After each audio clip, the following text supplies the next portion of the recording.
New York City. I'm one of the spokesmodels for the HIV Stop. And I've been HIV positive for We're almost not 26 where we years should be, now. but thank God we're not where we used to Reach be. you But and I let you think know so. that you are not alone out there. You never have been and you never will be. Hey friends and fam, this is Simply Rob Vasilarakis, spokesmodel for the 2021 HIV Stops With Me campaign, coming to you from Washington Heights in Uptown Manhattan with the September question of the month.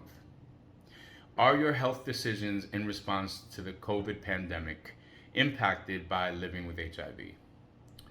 So this is kind of an interesting question because I don't know that I really gave it much thought prior to being asked the question. But the short answer is yes, absolutely.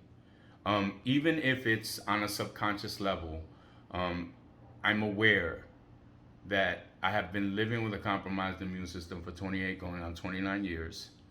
I just turned 50, so I'm not getting any younger.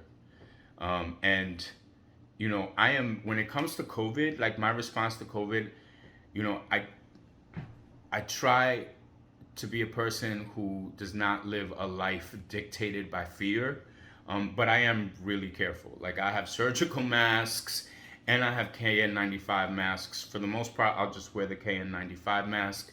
But you know, there are times when like I'm on the train or when I'm in indoor spaces that might be a little more crowded than feels comfortable for me, I will wear both. And you know, I try, you know, I don't always wear my mask outdoors, but if the masks are always ready, like, you know, so if I arrive at a block or an area that's a little too crowded, that mask goes on with a quickness.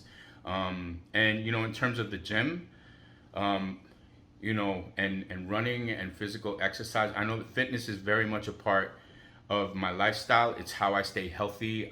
You know, I'm clear that that COVID is a virus that attacks the lungs. So for me, running is really important to keep my heart and my lungs healthy. So I run outdoors. When it comes to the gym, I go to the gym during times that are not super crowded. So I don't go to during rush hour. Like I'm not there on Monday through Friday from 5 to 7 p.m. because that's what time everybody goes. So I tend to go either early in the morning or if I can in the middle of the day during my lunch hour or on the weekends when it's least crowded. And I try not to overexert myself at the gym so that while I'm wearing a mask, I don't, you know, I'm not having trouble breathing. And if I do, you know, I make sure that there's no one in like the close vicinity. If I need to cheat to catch my breath, I lower it a little bit and then I put it right back on. So I think on some level I move the way that I do because I'm, you know, I'm aware that I have a compromised immune system and, you know, and that I don't want to, God forbid, if I were to get it, which is a very real reality, right? Very real possibility that I want to make sure that my body and my immune system are in tip-top shape to be able to fight it. God forbid, if I were to become exposed and infected with COVID.